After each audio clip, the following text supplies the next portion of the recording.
guys, welcome back to this podcast called A Bad Game of Hide and Seek. Last week we talked about this dark place that we can sometimes fall into and experience, and how it's okay to feel pain because it's part of being human. And then we talked about this love and this thing of what it is. We talked about how we should be looking for it everywhere. And I gave you a little homework assignment of challenging to try to find where you are seeing this love, and, or if you want to use another word, God sightings in your life. I would love for you to comment below and say what your God sightings and where you're finding this love as. It's really important to make sure that you are finding that love in your life. Now that we have this nice base of where to start with, we're going to start working through this question that is the main point. How do we love in the midst of all this pain? So last one I ended with, God is love. And that's a really strong statement, right? If God is love and he loves us, why is there even pain? I mean, why did that loved person even pass away? Why did that trauma event happen to me? Why didn't he stop that one event from happening? You know what? He created this whole entire earth. Why is there even pain on this earth? Why do bad things happen? Why did he even create that stupid tree in this perfect land for someone to know good and evil and for Adam and Eve to sin? Because he knew they were going to. So why did he even make the tree? These are just a few questions that Christians and non-Christians ask. As a growing Christian, you cannot ask these questions about your faith, right? I mean, that's bad. That means you're questioning it. That is completely wrong.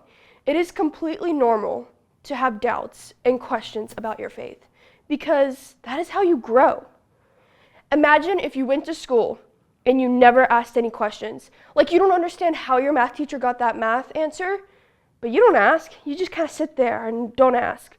Or you're reading a book and you're like, what the heck is the teacher even talking about? I don't even remember that character being in there. But you don't ask. You would never grow in your knowledge because you have to ask questions. And that's the same with your walk. But what if you're mad at him? So not only is it just asking questions, but now you have like this ball of energy of anger, right? Where you're mad at him. All those above questions have left you frustrated. And then you're wondering, is this even a good God? Because pain isn't good, right? It makes you feel negative. We so often blame God for something going wrong or not going the way that we want it to, but is it really his fault? I'll give you a hint. The answer is no. Someone once explained it to me this way. Darkness is the absence of light, just as evil is the absence of God. We are all sinners, and that's because God gave us this free will, starting with that stupid tree that I mentioned of good and evil. Adam and Eve could have chosen not to sin, but they chose to sin. When we sin, we are pulling ourselves away from God.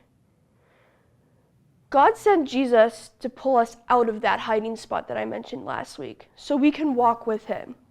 Last week we talked about Naomi, and she was telling her daughters-in-law to go back home, and life's all hunky-dory for you guys, just go and I'll be fine, move on, basically. But one of her daughters-in-law, Ruth, said something to her that was a little bit different than what she wanted to hear. In chapter 1, verse 16, Ruth says this, "Don't urge me to leave you or to turn back from you. Where you go, I will go. Where you stay, I will stay. Your people will be my people, and your God will be my God." Ruth was like, I'm sorry, Naomi, but I'm not going to just keep letting you hide into your falling place. I mean, you're family, and I don't want you to do that. If we wanted to relate it to us nowadays, it's like whenever your parents know you're playing hooky and you don't want to go to school, and you like, "Oh, Mom, I'm sick." And, my mom would always come up, rip the covers off, and she'd be like, "You don't look sick to me. You have to go to school. I know you're faking it."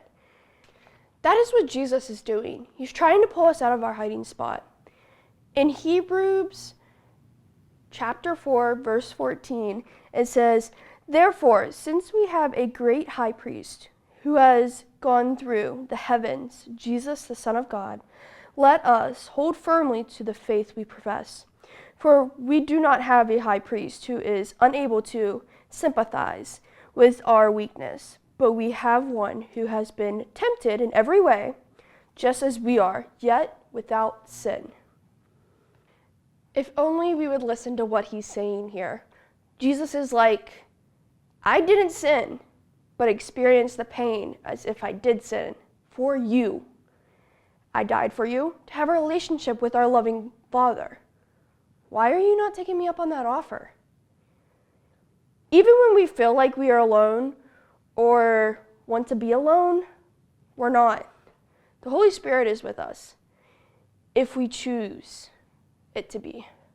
But also, God is supposed to be love, right? In the beginning, we talked about how God is love. But wouldn't he care about this pain that I'm going through? Now, we know that he's not the cause of pain. That's sin. So why isn't he stopping it then? Why isn't he stopping those bad things from happening? Last week, we talked about Jacob, right? And he was really upset. He felt like, his kids were dying. He lost 2 of them, and then they were trying to take a third one away.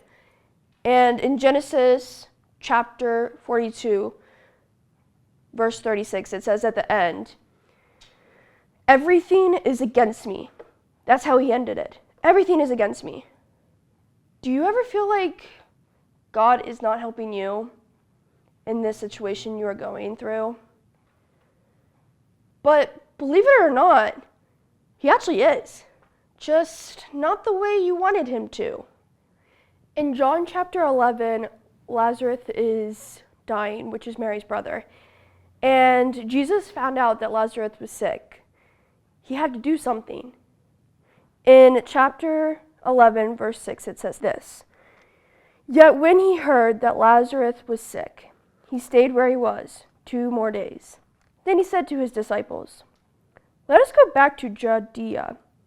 'But Rabbi,' they said, 'a short while ago the Jews tried to stone you, and yet you are going back there?' Jesus answered, 'Are there not 12 hours of daylight?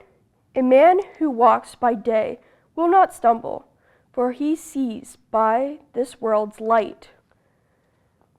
What the heck? First you read that and it really doesn't make sense. You're like, okay, so there's 12 hours of daylight. That makes sense, okay.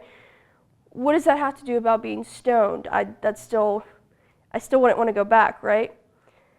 Jesus is trying to say that how the Lord is light, right? So he's not afraid because God has a plan. He's trusting God with his life right now. But also think about it on another way is when someone wants to sin and do something, are they going to do it right in the open? No, they're going to do it at a dark hidden place. And they don't want to be caught. So when Jesus is saying that there's 12 hours of daylight and that he doesn't have to worry because he's not going to stumble, he's not going to worry because 1, he's walking with God, which is light, and 2, most people don't really do stoning or sinning right in the open like that. It continues in verse 10 saying this, "It is when he walks by night that he stumbles, for he has no light." After he had said this, he went on to them. "Our friend Lazarus has fallen asleep, but I'm going to go there to wake him up." His disciples replied, "Lord, if he's asleep, he will get better." Jesus had been speaking of his death, but his disciples thought he meant natural sleep. So then he told them plainly, "Lazarus is dead, and for your sake, I'm glad I wasn't there, so that you may believe. But then let us go to him." In the scripture, he just told his disciples that he's going to go to Judea. And they said they're going to go with him, right? Let's jump into verse 32 and see what happens once they get there. It says in verse 32, when Mary reached the place where Jesus was and saw him, she fell at his feet and said, Lord, if you had been here, my brother would have not died. When Jesus saw her weeping, and the Jews who had come along with her also weeping, he was deeply moved in spirit and troubled. Where have you laid him? He asked. Come and see, Lord, they replied. Jesus wept. It doesn't say that Jesus shed a little tear. It says that he wept. He cried. He felt the pain and the grief of losing Lazarus.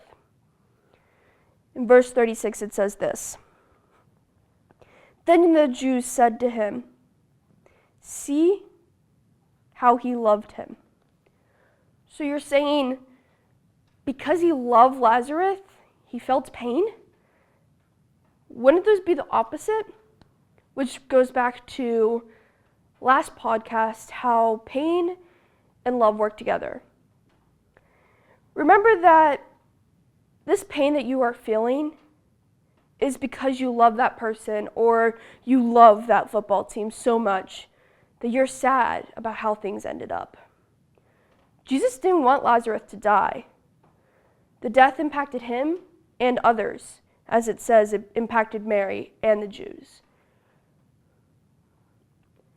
This is a great reminder that the pain that we are feeling and grief, God feels it too. We are his children, so he loves us so much, as a father should, that he doesn't want us to be in pain.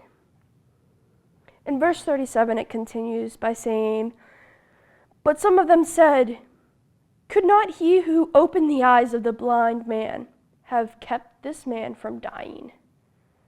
The people who were literally in Bible times living with Jesus were second-guessing him.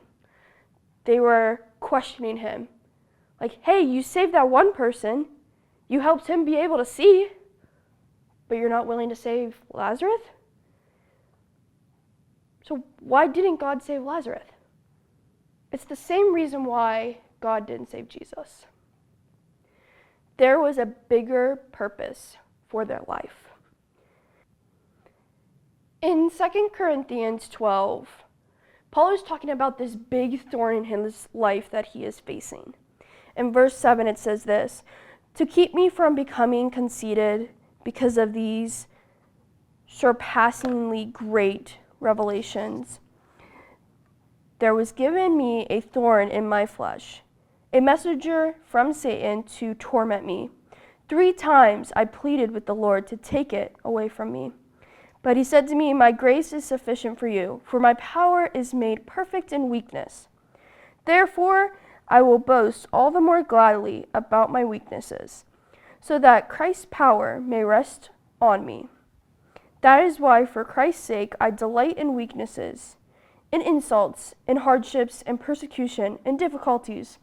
For when I am weak, then I am made strong.